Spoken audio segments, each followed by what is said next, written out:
So a couple of interesting games have gone down already this weekend, and we've seen Super Eagles players partake in these matches.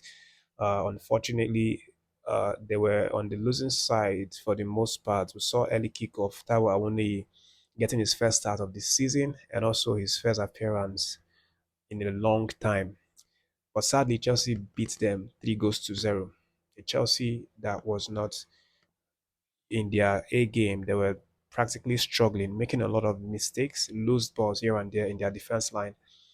But they were lucky because Nottingham Forest failed to convert all these chances, and that led to Chelsea defeating them. Chelsea came into the second half, scored 3 goals to defeat them. And Taiwo Awoniyi just had to play for 45 minutes before he was substituted. Had only one shot and not much involvement. He tried his best against Achepong, but at the end of the day, if you don't convert your chances, I mean, you can't get the result. That's how it works. But the coach has been fired. Coach Andre Kostakoglu, he has been fired, and I mean, it's just barely a month. I think a month and a few days that he was employed. And just now that we thought that okay, we have a coach now that's having a look in on Taiwo Awoni, so he's going to probably start getting game time. And now he has been fired, so they'll go back to default setting where a new coach will come and start scrambling over the list of players to get the ones that he wants. I think the best thing for him now is to start looking for a way out, start looking for a better club, to move because there's obviously a lot of traffic here, in this Nottingham Forest setup. But again, we saw Wilfred in Iwobi and Kavembasi making some strong appearance against Arsenal. That was played, I think, around 5:30. It was a very, very difficult game. Arsenal had to win that one late on in second half. They scored one goal courtesy of Trossard, but it was a very cagey match. Alex Iwobi, uh, performed relatively well, played for 90 minutes of that game. And then we saw the likes of Kevin Bassey. Kevin Bassey didn't actually start the match. He didn't start the match, you know.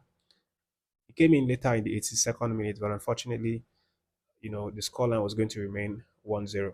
And then we saw Crystal Palace playing a 3-3 draw against Bournemouth. That was around 3 p.m. And Uche Santos was not used in this match. I didn't even see him in the bench for this game. But I mean, again, we'll see a couple of actions. We expect Victor Osimhen to also show up, and then the likes of Wilfred Ndidi, for Besiktas, he's been given the assistant captain. They just announced that a few hours ago, which is really good considering that he just came into the club a few weeks ago, and now he's the vice captain of the team. He shows his leadership uh, role. He shows his impact in this Besiktas dressing room. But I just wanted to also share some more pressing updates here, which is obviously the fact that the Super Falcons of Nigeria have released the list of the players that they expect to come into the camp to play the Nations Cup qualifiers against Benin Republic. This squad is really packed. I'm seeing lots of familiar faces here, but also there are a few faces that didn't make the list. For example, the likes of the Nigerian Malawian striker Chioma Okafor. Nothing against her. I know that definitely in the future she's going to get the call in. But as you can see on the screen, those are the names of the players who made the call up, and then they are expected to be in camp, very soon because the first leg of that match is going to be before next week, which will see them play, 2 games. The first one is going to be at the home of the Republic side, and technically they are using Togo Stadium, so they'll be traveling to Togo and then come back to play the return leg in Nigeria. The first leg versus Benin is on the 24th of October, and then the second leg uh, is on the 28th, just 4 days later. But we'll see what happens. Of course, more build up is going to be coming from the camp of Coach Madugu and his girls. And then moving on to the other story, which is a very interesting one is the fact that the South African sports minister, in the person of Keaton Mackenzie, has now come out to release a very uh, bold statement where he was quoted to have said that he wished Nigeria to fail, to not qualify to the World Cup. You know, that that is what is going to give him a very beautiful sleep if Nigeria fails to qualify. When I saw this, I was shocked because South Africa technically owe us a thank you for helping them to qualify.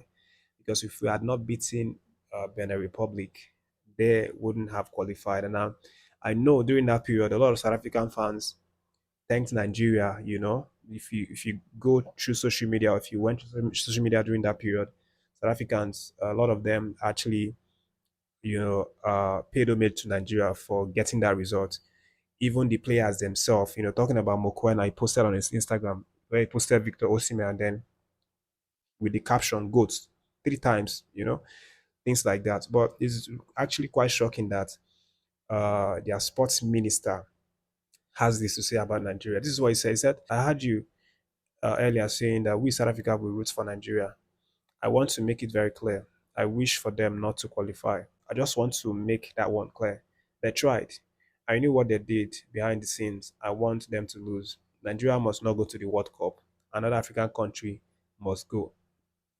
That's what this man has come out to say. And then he was asked, the reporter asked him, is this, does this have to do with something else? Is this something else that is not football related that's making you to, vent this hate on Nigeria? Or is just because of the football? And then he said, no, that is he's just returning the energy, that it's basically the energy that Nigeria gives to South Africa, and that's what he is repaying Nigeria. That he cannot be pretending that he doesn't want Nigeria to qualify because that's the same energy that we wish for them, that we, channel towards them during the group stage games. But I just wanted to hear you guys react to this one. Of course, I mean, he still has his opinion, and you have to allow him express himself. The good thing is that we don't need anybody's support to actually qualify. I mean, we've been doing a lot of things when people don't believe in us. I mean, that's one of the characteristics of Super Eagles. But react to it, guys. Let me know what you think about this sports minister of the South African football or South African sports industry, what he has come out to say. To wrap it, guys, Paul Onuachu actually scored again today, and that makes it his 5 goals in 4 appearances for Trabzonspor. He helped them to a 2-1 victory today over Rizzospor, and is currently the league's top goal scorer at the moment. So great one for the man. Congrats, and we hope he continues to fire on, and hopefully in November he gets the call up to help us get some goals and the results in these playoffs.